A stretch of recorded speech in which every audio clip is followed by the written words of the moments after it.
you. We are now going to kind of backtrack and have Darlene Cavalier present about citizen science and how it can be used to accelerate scientific research from home. Darlene is a professor of practice at Arizona State University's School for the Future of Innovation and Society. She is the founder of Scistarter, the founder of Science Cheerleaders, and co-founder of ECAST, which is the expert in citizen assessment of science and technology.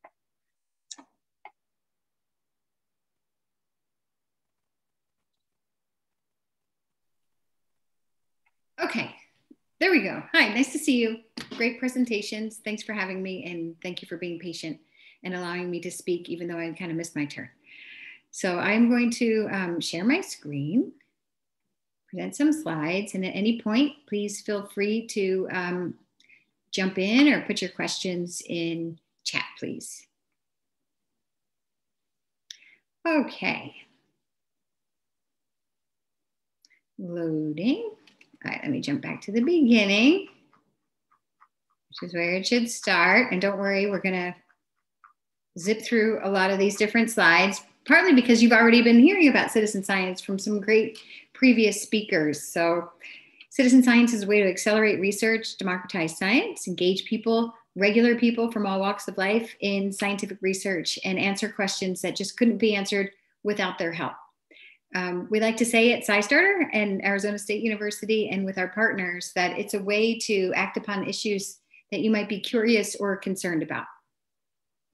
Lots of different terms for this. You may have already covered some of this, but it's citizen science is the most widely used term globally. Other ways of doing citizen science include crowdsourcing, civic science, community science, participatory research, public participation in scientific research. And believe it or not, each one of them has kind of a way of doing. So they're kind of each their own practice in some ways. We know and we have evidence that citizen science can increase long-term environmental and civic research interest, representation, increase the representation of women and minorities in the scientific process. I'm going to show you how we know that. Increase science literacy, definitely increase confidence in feeling like you are able to and invited to be part of the scientific enterprise. Not necessarily that you feel confident that you are a scientist just because you're doing little parts of science, but actually feeling more comfortable that you feel confident that you can collect data and that you can analyze data and that you can help people address and answer questions. We may have gone over this already, but you're a citizen scientist or somebody you know is probably a citizen scientist. 1.5 million reports on the left there. That's to a very popular app called eBird. And this was in January alone, 1.5 million reports about birds in January alone. So it's an app where bird lovers and watchers are already out documenting and making lists of their birds. eBird is an application that is free for them and says, if you want to use our app, you just give us permission to use your data that we can share to help answer questions about ornithology and climate change. The woman in the middle is a water tester, a volunteer among 1.5 million estimated in the United States that help monitor our nation's river, streams, and lakes. SETI at home is another form of more crowdsourcing. This is where you download software onto your computer and you use your computer's spare processing time to help look for sounds in space, basically evidence of life. Citizen science benefits the volunteers, which we just went through, and professional scientists.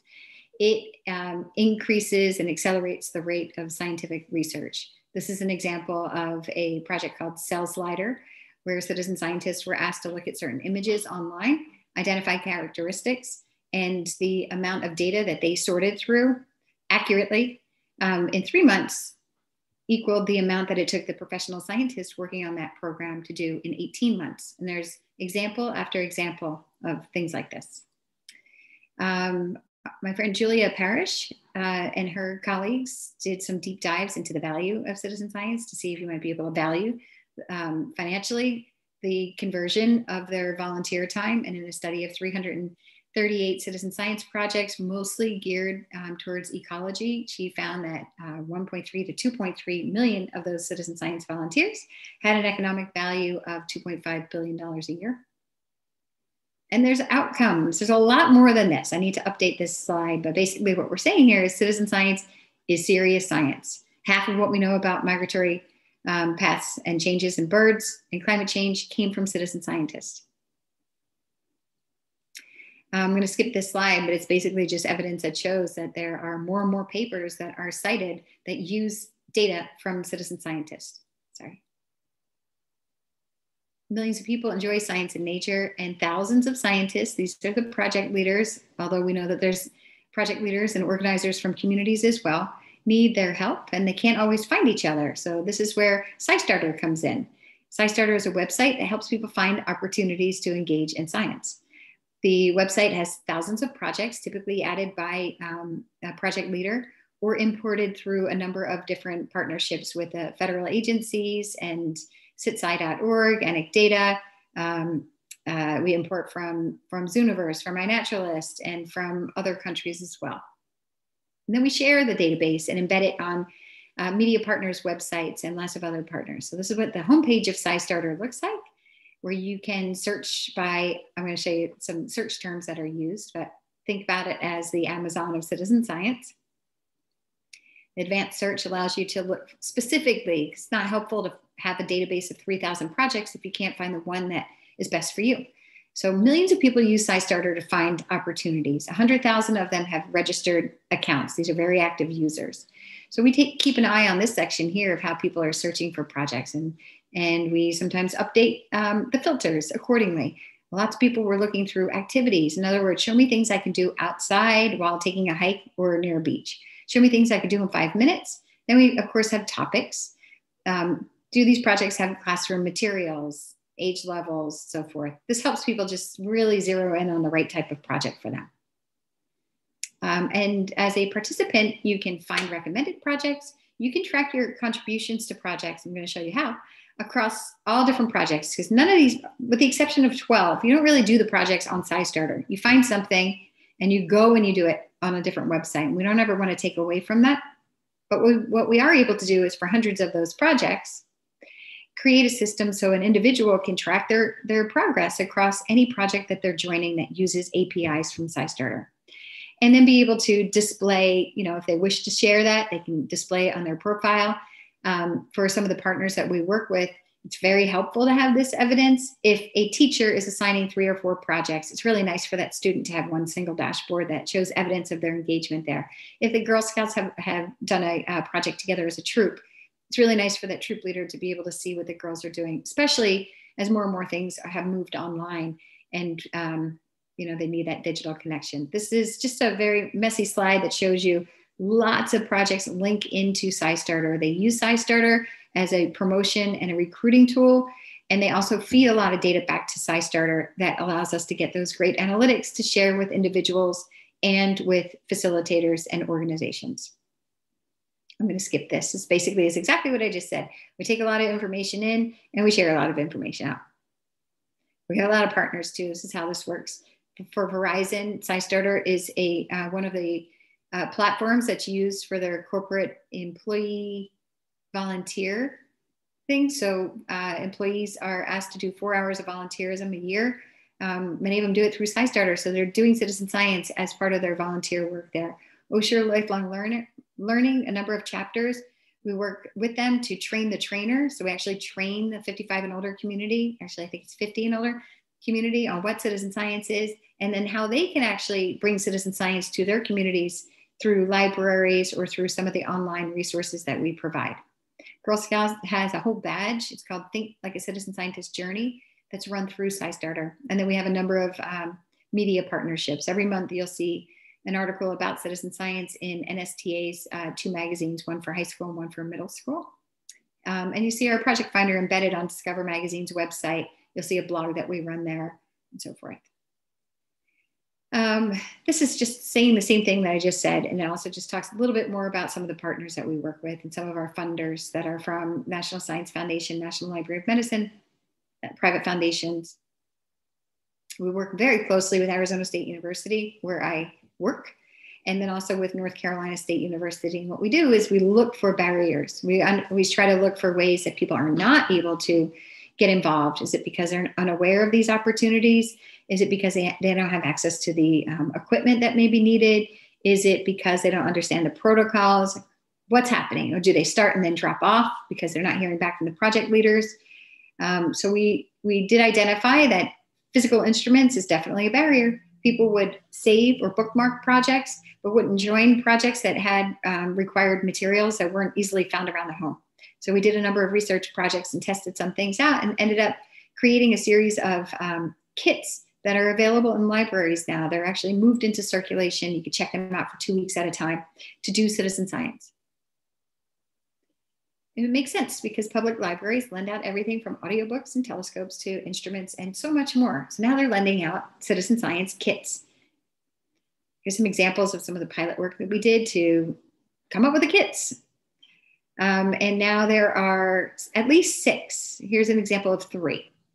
One to measure light pollution, one to zombie hunt for these terrible types of bees that have been infected by flies.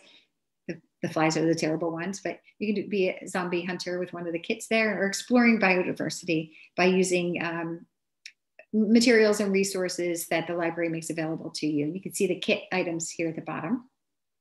And you can learn more about these at scistarter.org/library. And then we discovered that we needed to really support the librarians as the facilitators a little bit more. They can't just like move these things into circulation without understanding what citizen science is, how to talk about it to patrons, how to connect them to existing groups that use the library already. So there's a library and community guide to citizen science, probably up to 48 pages now, available freely. We update it once a year, and you can find that on a page here called scistarter.org/library.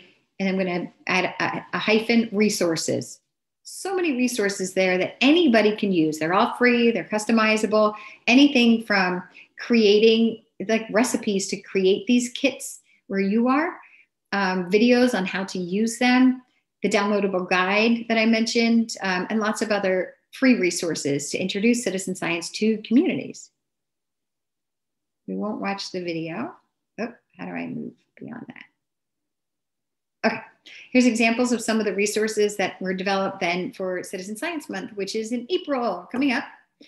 Lots of libraries are still hosting events. They are mostly moving them online, but they're finding interesting ways to engage their patrons and introduce them to what citizen science is, how people can get involved.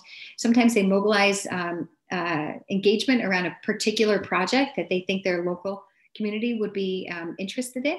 Sometimes they bring citizen science project leaders or participants in as subject matter experts as well. Sometimes they have book clubs where they're reading about citizen science or practicing skills to make them better citizen scientists. Here are some of the community-based organizations that we work with through the library program in particular. And this is dramatically scaling awareness of citizen science and access to citizen science and use of these kits and programs that we mentioned. There is an introduction to citizen science module. It's available for free. It talks about the who, the what, the where, the why, and how of getting involved in citizen science. It's about 30 minutes. In early or mid-March, I should say, we'll be rolling out the second version of this, which is called the Foundations of Citizen Science. It's an hour-long tutorial and module. You'll practice some of the citizen science skills, then you'll do some projects. You go through a tutorial like this, you take quizzes, and you earn an actual badge through Badger, which opens up all kinds of neat pathways, including to a course that I'll be teaching at Arizona State University with some colleagues this spring, where that badge is a requirement as part of that class. The second hour of that work gets people professional development credits. So the Medical Library Association is providing professional development or continuing education credits for any librarian who takes the first hour and then moves on to the second hour of that training.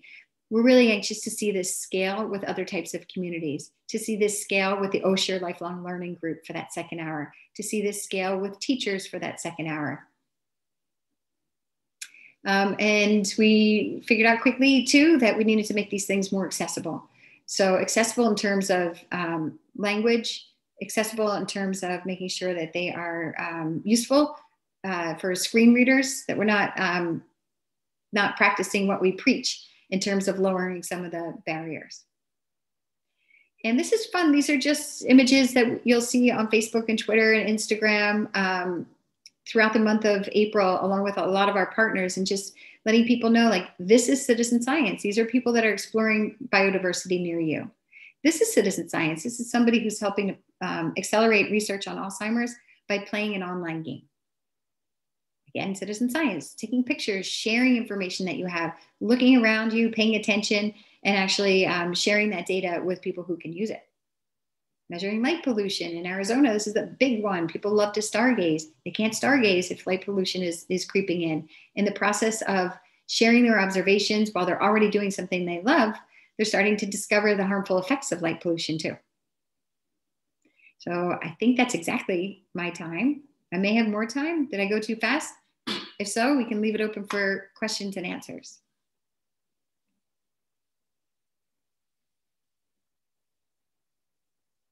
Oops, unmute myself. Thank you very much. Are there any questions out there? Hi, this is Andrea Orabona in Wyoming. I'm wondering if you could please post a couple of things in the chat. Darlene, I just texted a friend who is involved in citizen science. And yeah, if you could just send some contact information in the chat, that would be wonderful. Sure thing. And I just heard another term that I'd never heard referring to citizen science.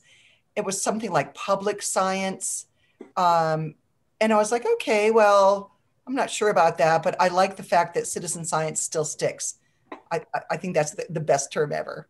Yeah, I mean, there's a lot, in California and Texas, Arizona, a lot of controversy around that because of the word citizen in certain states takes on a different meaning. Globally, I will say there seems to be pushback globally in changing that term because it's not an issue globally. So it is something we looked at. I was on a committee that wrote about designing projects to maximize science learning outcomes. This is with the national academies. And we really did look at that issue and just said, maybe it'll change. Maybe people use different terms to describe what it is. Right now, it feels like it's a practitioner sparked debate right now. I mean, I would love to have just science use, like no qualifier on there, and just say, hey, this is open to all. How about people science? People science. People science. Human science. Well, I don't know. We could debate that, but we can debate that. And then also there have been people who debated the use of science in the term. Oh, no, that has to stay. You don't need that headache. Yeah. Yeah, we are the Wildlife Society. That has to stay. We are a science-based organization. Yeah. Thank you. That was so interesting. Thanks. Oh, sure. Thank you. Darlene, I teach an Introduction to Wildlife and Fisheries course at SDSU, and one of the things I do is engage my students using the Wisconsin snapshot project that they have. If you're familiar with that. Yes. So obviously it's very related to wildlife, so they get to identify images from game cams, and I'm just curious, at a school like Arizona State, do you have other colleagues that are using citizen science to engage students in the classroom? Now, a little bit more and more. I started at ASU 4 or 5 years ago, and they brought me over because they have an interest in citizen science and other forms of public engagement in science.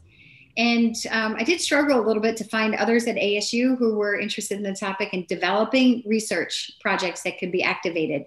But now I do see, like now there's a cluster forming. The Arizona State University Library, in fact, has been very active in building awareness around citizen science, both for faculty who were not all that aware of it, and for students. Where ASU does shine with citizen science is pushing the envelopes in terms of creating new tools, open source tools like hardware, physical things that people can use. So that's one of the limiting factors, not just access to those tools, but sometimes a scientist or a project leader will design a project that doesn't allow a volunteer to take it as far as they could because they are unaware of a low-cost sensor that might exist for that person. You know, there's a lack of trust. Like, will that person actually be able to get the data, analyze the data that I need? Is it even worth doing a citizen science project if all they're going to do is send me their samples and now I got to go through all this stuff? So what ASU is doing is like, how far can a regular volunteer go in terms of like pushing that science, using open source tools, analyzing data on their own? So that's been fun to watch. And on the other side of it, I do work with Arizona State University. They have a consortium for science policy and outcomes in Washington, D.C., looking at the other side of it of who is setting the research agenda. So how do you get people together to start to discuss like issues that they're concerned about, but it sheds some light. It's almost like a focus group before a product rolls out. When you work with the public ahead of time, you kind of can start to see where the weaknesses might be that scientists may not be able to weigh in on because it's an economic issue or a societal issue. So ASU is very good at those public forums that have policy implications. So they're kind of like the bookends of everything else that's happening in between with the citizen science. So I would like to see more happening at ASU in terms of people actually doing research projects. So. Thanks. Great.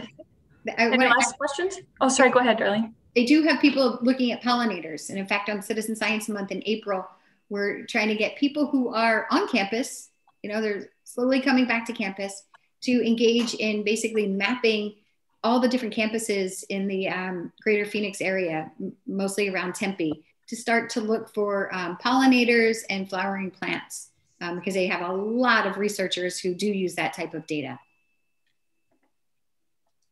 That's exactly right, Andrea. That is exactly right. That's what our global friends will say. Like, I don't understand why there's a problem with that. We're citizens of the world, but they're not dealing with the, you know, the stuff that's happening now where, like I said, especially in California, Arizona, and Texas, that word and the practitioners who are in citizen science don't like the word citizen so much. So it is something that we're looking at, but there is some controversy because community science is a practice. It's a very specific type of practice where members of the community actually formulate the research questions. They drive the research agenda.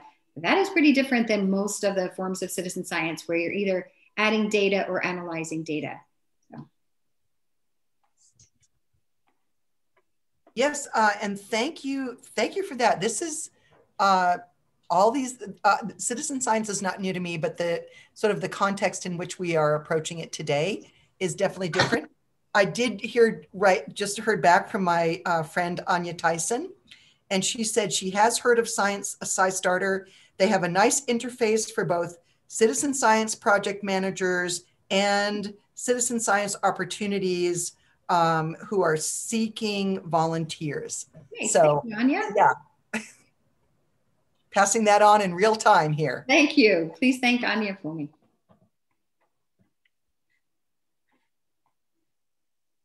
Any other questions? Also, everything is free. So if you want to grab anything from Scistarter, it's there. If you have a project to promote, it's there. Anybody who's working on training, whether it's in formal or non-formal or in informal environments, please do reach out because we're getting better at it. But I think that's a really good opportunity for better collaboration, so that people who are just very new to it, whether they are a facilitator or they're a participant, that they're not getting mixed messages too. It'd be great to collaborate on that. Great. Well, thank you, Darlene. I don't want to keep folks too long after 5 here. I'm sure they're getting antsy, but really appreciate you coming on. Glad we had a chance to hear your talk. Thank you. Thanks for having me. 6 o'clock here. I'm on the East Coast. We're all right. Light here. All right. Well, I just have a couple real quick closing remarks for everyone.